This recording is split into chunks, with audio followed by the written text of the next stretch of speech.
প্রিয় দর্শক, পশ্চিমবঙ্গের নির্বাচনে গত 15 বছরের টানা শাসনের পর মমতা বন্দ্যোপাধ্যায় এবং তার দল তৃণমূল কংগ্রেসের পতন ঘটেছে, মানে সূর্যাস্ত বলতে পারেন।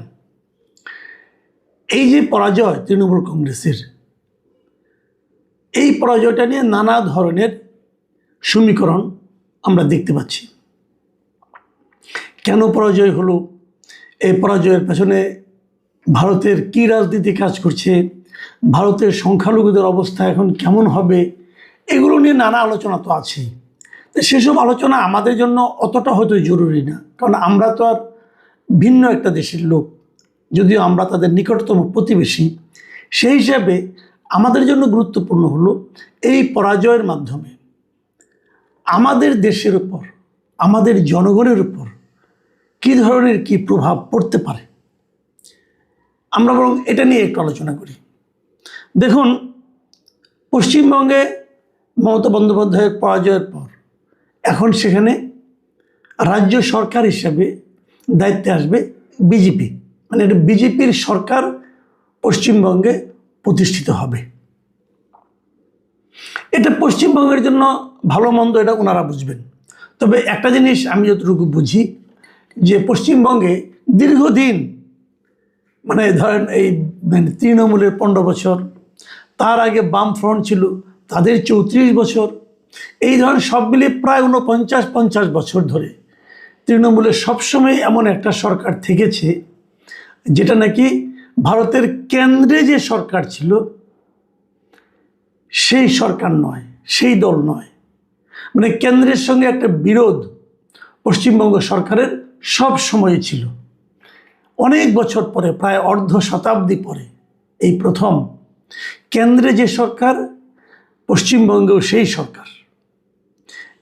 এটা পশ্চিমবঙ্গের মানুষের জন্য একদিক দিয়ে ভালোও হতে পারে, হয়তো উন্নতি, রাজ্য সরকারগুলি তো কেন্দ্র থেকে কিছু বরাদ্দ পায়, সেই বরাদ্দ বাড়তি পরিমাণ, এগুলো অনেক কিছু হতে পারে, আবার নাও হতে পারে। সে আলোচনায় আমরা আসলে দীর্ঘমেয়াদী আলোচনায় যাব না, পরবর্তীতে কি হবে না হবে এটা ওনারা বুঝবেন ভালো। আমাদের দেখার ব্যাপারটা হলো, আমরা সরাসরি একটা লাভের ব্যাপার আমি মনে মনে আশা করি যে আমাদের একটা সুবিধা হবে। সুবিধা মানে আমি একটা সুবিধার সম্ভাবনা দেখি। সেই সম্ভাবনাটা হলো যে ভারতের সঙ্গে দীর্ঘদিন ধরে আমাদের একটা চুক্তি নিয়ে বেশ টানাপোড়েন চলছে।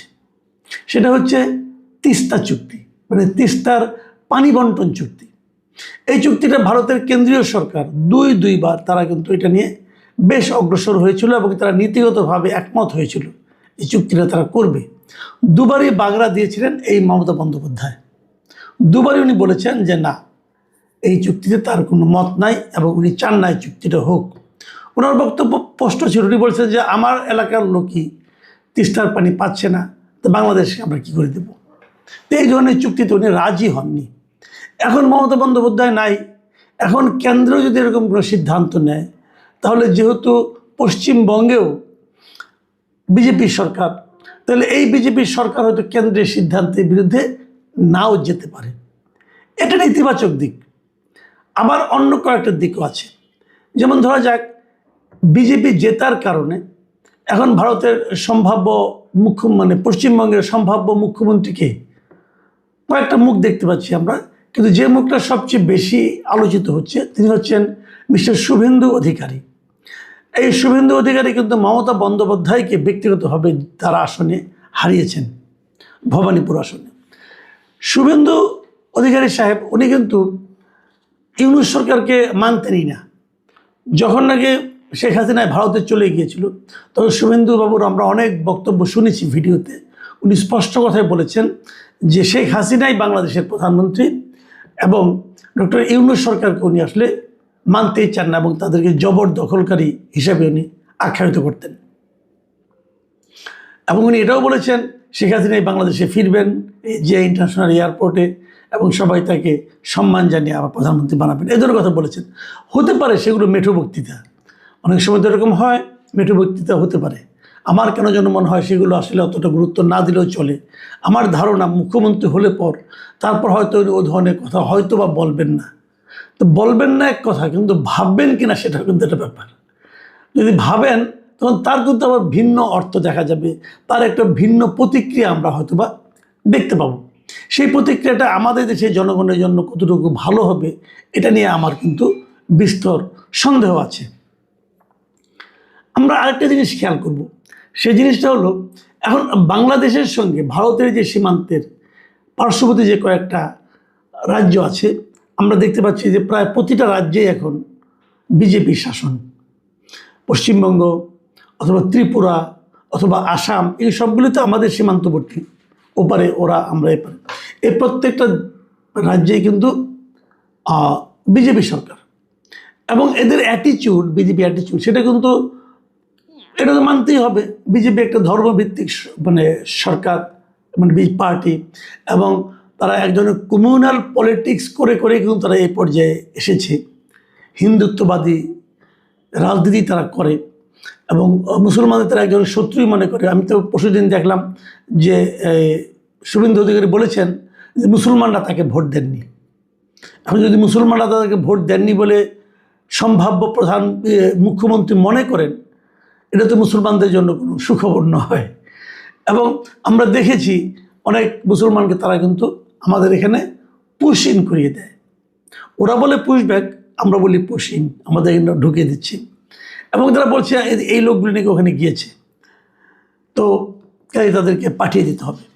এবং এইগুলো নিয়ে সম্প্রতি এই এপ্রিল মাসের সেকেন্ড উইকে ইন্ডিয়ার এপিবি যে এই নিউজ মাধ্যমটা আছে, সংবাদ মাধ্যমটা আছে, ওদের হিন্দি একটা চ্যানেল আছে, সেই চ্যানেলে একটা ইন্টারভিউ দিয়েছিলেন আসামের মুখ্যমন্ত্রী হিমন্ত বিশ্ব শর্মা। এবং সেখানে হিমন্ত বিশ্ব শর্মা কী বলেছেন, উনি বলেছেন যে উনি চান না ভারত বাংলাদেশের মধ্যে কোনো সুসম্পর্ক হোক। ভাবুন, উনি কিন্তু আসামের মুখ্যমন্ত্রী, একজন মুখ্যমন্ত্রী বলতেছেন যে উনি চান না ভারতের সঙ্গে বাংলাদেশের কোনো সুসম্পর্ক হোক। মানে ওনার বক্তব্যটা এমন যে ইউনূস আমলে যেরকম সম্পর্কের অবনতি হয়েছিল, উনি চান সেটাই যেন টিকে থাকে।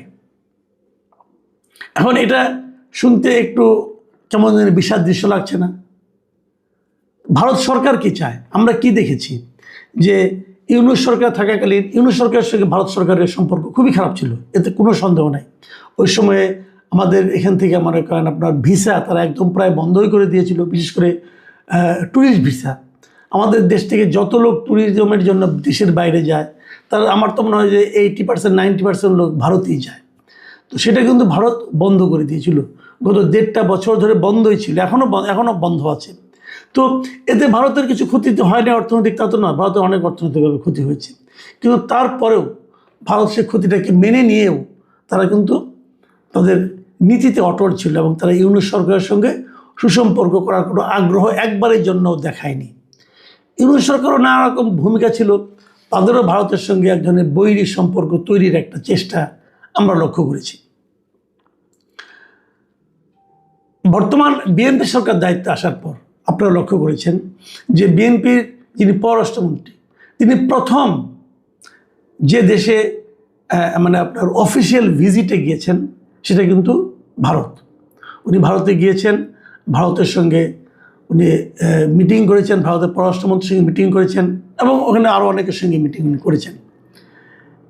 এটা কিন্তু ভারত বাংলাদেশ সম্পর্কের উন্নতির একটা, আমি মনে করি, একটা নমুনা হতে পারে। আবার আপনারা আরেকটা জিনিস হয়তো জানেন যে ভারত বাংলাদেশে যে হাই কমিশনার পাঠান, আগের হাই কমিশনার তিনি চলে যাচ্ছেন, নতুন হাই কমিশনার হিসাবে এর মধ্যে আমরা দেখেছি যে দীনেশ ত্রিবেদীর নাম নেওয়া হয়েছে। এই দীনেশ ত্রিবেদীকে বাংলাদেশে কখনো ভারত যত হাই কমিশনার পাঠিয়েছেন সবাই ছিল পেশাদার কূটনীতিক। এই প্রথমবারের মতো একজন রাজনীতিবিদকে তারা পাঠাচ্ছে। দীনেশ ত্রিবেদী হলো বিজেপির একজন নেতা এবং প্রাক্তন কেন্দ্রীয় মন্ত্রী। এখন এই প্রথম একজন পলিটিশিয়ানকে বাংলাদেশে হাই কমিশনার করে ভারত পাঠাচ্ছে কেন? তার মানে ভারতের সঙ্গে বাংলাদেশের সম্পর্কটা রাজনৈতিকভাবেও কীভাবে আরও উন্নয়ন করা যায়, হয়তো সেই চেষ্টায় ভারত করছে। এটা কিন্তু খুবই একটা ইঙ্গিতপূর্ণ বিষয় বলে আমি মনে করি। ঠিক এই সময়ে যে আসামের মুখ্যমন্ত্রী হিমন্ত বিশ্ব শর্মা, তার এই বক্তব্যগুলো আমার কাছে না ঠিক বিষাদ দৃশ্য মনে হয়েছে যে কেন ওইগুলি উনি মানে করছেন। এখানে বিশ্ব শর্মা বলেছেন, আমি ওনার কথা বললাম আপনার একটু পড়ে শোনাই উনি কি করেছেন, কি বলেছেন। উনি বলেছেন যে আমাদের ভালো লাগে যখন ভারত বাংলাদেশের সম্পর্ক ভালো থাকে না, কারণ যখন সম্পর্ক ভালো হয়ে যায় তখন ভারত সরকারও চায় না পুশব্যাক করতে। তাই আসামের মানুষের ভালো লাগে যখন ভারত আর বাংলাদেশের মধ্যে একটা বৈরী সম্পর্ক থাকে।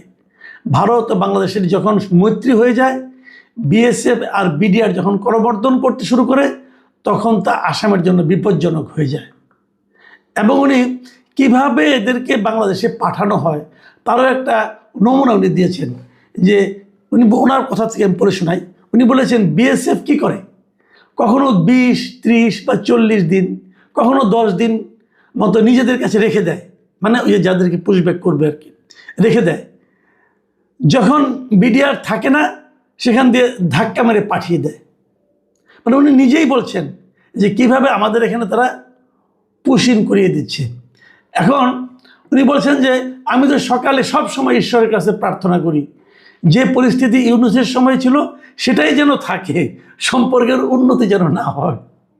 ভাবুন, এই ধরনের কথা যখন উনি বলছিলেন তখন ওই এপিপির যিনি সাংবাদিক ছিলেন তিনি তাকে প্রশ্ন করেছেন যে এই যে কথাগুলো আপনি বলছেন এটা তো ভারত বিরোধী কথা হয়ে যাচ্ছে।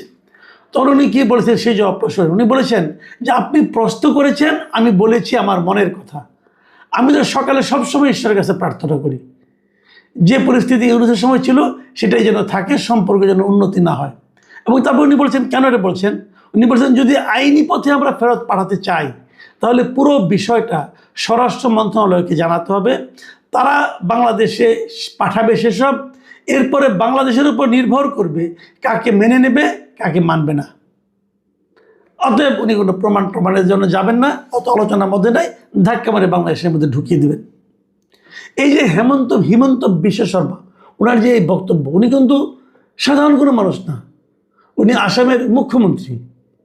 উনি যে মানসিকতাটা পোষণ করছেন বিজেপির লোক, উনি যদি এই মানসিকতা আমরা পশ্চিমবঙ্গের যিনি মুখ্যমন্ত্রী হবেন যে তার মধ্যেও সংক্রমিত হয় তাহলে কিন্তু সেটা আমাদের জন্য একটু আমি মনে করি যেন একটু বিপজ্জনকও হতে পারে। এরই মধ্যে এই ঘটনার প্রেক্ষিতে কিনা যাই না, এরই মধ্যে আজকে আমরা দেখলাম যে আমাদের যিনি স্বরাষ্ট্রমন্ত্রী আছেন তিনি বলেছেন যে পুশিন ঠেকাতে সীমান্তে বিজেপিকে সর্বোচ্চ সতর্ক থাকার নির্দেশ উনি দিয়েছেন। কেন দিয়েছেন? তার মানে এই ধরনের কিছু ঘটনা কি তাহলে হয়েছে? এটা যে জেলা প্রশাসক যে সম্মেলন, ডিসি সম্মেলন যেটা হলো তার বৈঠক শেষে উনি এই কথাটা বলেছেন। এবং এই যে বিজেপিকে সর্বোচ্চ সতর্ক থাকতে বলা হচ্ছে, তাহলে আমরা কি সামনের দিনগুলোতে এরকম কিছু পুশিনের ঘটনা দেখব? আমরা ভারতের সঙ্গে সেরকম কিছু চাই কিনা সম্পর্ক? আমরা চাই না। যে যাই বলুক, আমরা ভারতের সঙ্গে শান্তিপূর্ণ সহাবস্থান চাই, নতজন পররাষ্ট্র নিতে চাই না। আমরা আমাদের অধিকারের কথা বলবো, ওনারা ওনাদের অধিকারের কথা বলবেন, কিন্তু ওনারা আমাদের প্রতিবেশী, আমরা ওনাদের প্রতিবেশী, আমরা মাঝখানে আর এই ধরনের কিছু চাই না। কিন্তু আতঙ্কটা ওই জায়গায় যে সংখ্যালঘুরা কি ওখানে নির্যাতিত হবে? যদি হয় তার প্রতিক্রিয়া কিন্তু এখানেও দেখা যাবে, তখন এখানেও সংখ্যালঘুরা হয়তো নির্যাতিত হতে পারে, যার কোনোটাই আমি মনে করি দুই দেশের জন্যই ভালো কোনো ফল বয়ে আনবে না। প্রিয় দর্শক, আমরা সামনের দিনগুলিতে দেখতে চাই যে ভারত কী আচরণ করে, আমাদের সরকার কী আচরণ করে, কিন্তু বটম লাইন হচ্ছে আমরা দুই দেশের মধ্যে সুসম্পর্কই চাই, শান্তিপূর্ণ এবং সম্মানজনক সুসম্পর্ক।